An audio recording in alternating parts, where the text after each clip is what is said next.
సతీష్ రెడ్డి గారు చెప్పండి, ఈ అవినాష్ రెడ్డి గారిని ఎందుకు తీసుకెళ్ళినట్లు? ఇప్పుడు మిమ్మల్ని హౌస్ అరెస్ట్ చేశారు, కారణం ఉన్నా లేకపోయినా. ఆయన కూడా అట్లా చేసి ఉండొచ్చు కదా, ఎందుకు ఇంత దూరం తిప్పటం, ఈ గోలంతా?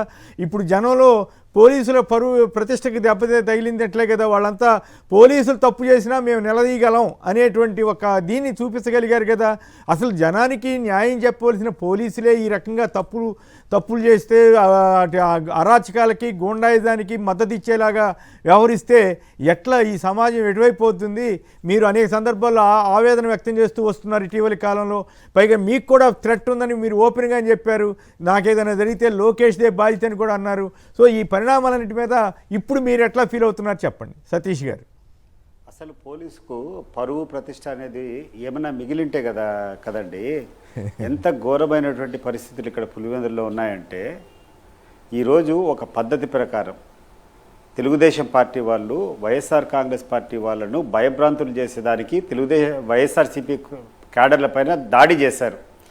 దాడి చేసి మేము పెట్టేటువంటి కేసులన్నీ కూడా పక్కన పెట్టేసి ఎవరిని అరెస్ట్ చేయకుండా తిరిగి వైఎస్ఆర్సీపీ శ్రేణులపైన ఎస్సీ ఎస్టీ అట్రాసిటీస్ పెట్టి ఏ నాయకుడుగా గ్రామాల్లోకి పోయి ఉండకుండా చేశారు. అన్ని గ్రామాల్లో కూడా వైఎస్ఆర్సీపీ నాయకులు రాత్రిపూట ఇంట్లో పండుకోవాలంటే భయాందరకమైనటువంటి పరిస్థితులు నెలకొల్పి ఇన్ని ఊర్లలో లేకుండా చేశారు. నిన్న రాత్రి కూర్చొని మాట్లాడేటోళ్ళందరికీ నోటీసులు ఇచ్చారు, మీరు ఓటర్లు కాదు కాబట్టి మీరు ఆ ప్రాంతానికి పోకూడదని. కానీ విచక్షణారహితంగా ఈ వేల సంఖ్యలో ఈ యొక్క తెలుగుదేశం పార్టీ ఎమ్మెల్యేలు వాళ్ళ అనుచరులు పోయి నాన్ లోకల్స్, అసలు ఈ పులివెందుల కాన్స్టిట్యున్సీకే సంబంధం లేనటువంటి వ్యక్తులు వేల సంఖ్యలో ఆ గ్రామాల్లోకి పోయి దాడి చేసుకొని ఆ అన్నేటువంటి వైఎస్ఆర్సీపీ ఏజెంట్ల యొక్క పేపర్లు దించడం, అక్కడ ఎవరైనా వైఎస్ఆర్సీపీ వాళ్ళు తిరగబడితే పోలీసులు కూర్చొని వాళ్ళు పక్కన లాక్కొని పోవడం. ఒక విచిత్రమైన పరిస్థితి ఎక్కడుందంటే, పోలీసులు కూర్చొని వాళ్ళు సహకరిస్తున్నారు ఏదంటే చేసేదానికి.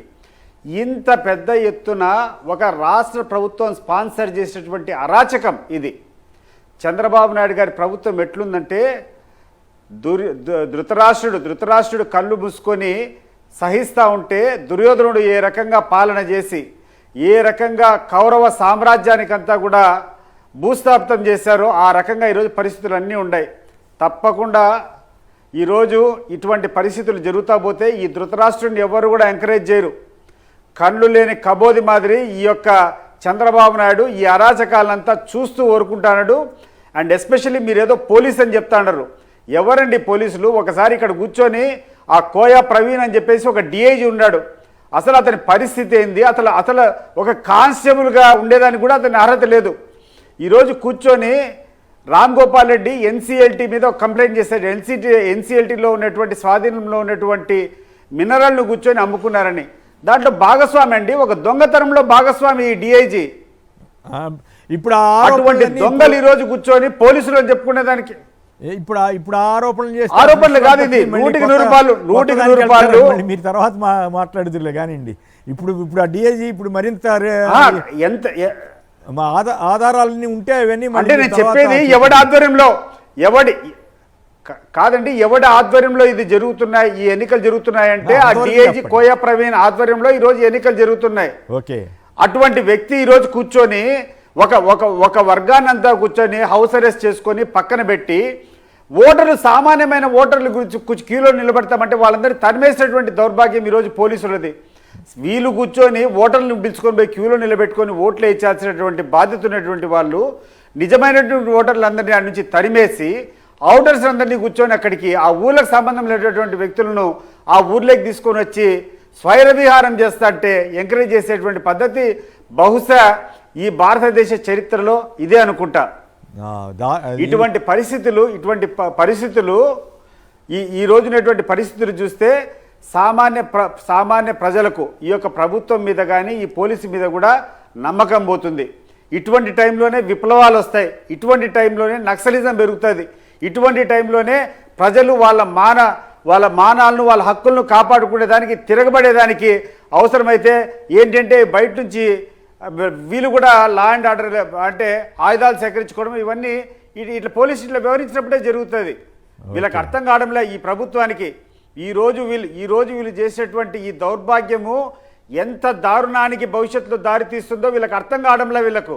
అవును, ఇది కరెక్ట్. ఎందుకంటే ఇటువంటి సన్నివేశాలు జరిగినప్పుడు ప్రజల్లో ఆవేశాలు వస్తాయి. ఆ ఆవేశాల ఫలితంగా కొన్ని అనర్థకాలు జరిగే అవకాశం ఉంది. దానికి ప్రభుత్వంలో ఉన్నవాళ్ళు, ముఖ్యమంత్రి స్థాయిలో ఉన్నవాళ్ళు, అట్లాగే పెద్ద పెద్ద పోలీస్ ఆఫీసర్లుగా ఉన్నవాళ్లే దానికి పాత్రులైతే ఇంక దానికి ఎట్లా ఇది ఎంత డేంజరస్ ట్రెండ్. ఒకసారి తోపుదుర్తి ప్రకాష్ రెడ్డి గారు ఆవేశం ఒకటే కాదండి, కాదు ఆవేశం ఒకటే కాదండి. ఈరోజు ఇంత దౌర్భాగ్యమైన పరిస్థితులు ఉండేటప్పుడు ఎవరైతే రక్షించాలనో ఆ పోలీసులే కూర్చొని ఇట్లా చేసినప్పుడు, రేపు నేను నా ఊర్లో పోలింగ్ జరిగేటప్పుడు నా ఆత్మగౌరవం నిలబెట్టుకోవాలనుకునేటప్పుడు ఏం చేస్తాను? నేను ముందే ఆయుధాలు సేకరించుకొని పెట్టుకొని దేనికైనా తెగబడి నిలబడేదానికి ప్రిపేర్ అవుతా. ఇది ప్రజాస్వామ్యానికి మంచిదా చెప్పు? ఇప్పుడిప్పుడే అనాగరికం పోయి నాగరిక ప్రపంచంలో వచ్చి ఎవడైతే రక్షించాలనో వాడు కూర్చొని ఇట్లా చేసేటప్పుడే కదా ఇంకా ప్రజలంతా తిరగబడేది. మంచి వాళ్ళు కూడా ఈరోజు దుర్మార్గులుగా మారేదానికి ఇదే కదా అవకాశము. రేపు రెండు పార్టీలు కూర్చొని ఈ రకమైనటువంటి విచక్షణ రహితంగా ఆయుధాలన్నీ పెట్టుకొని వాళ్ళు ప్రిపేర్ అయితే సామాన్య ప్రజలకు ఏం జరుగుతుంది చెప్పు? నలిగిపోరా వాళ్ళంతా. కరెక్ట్.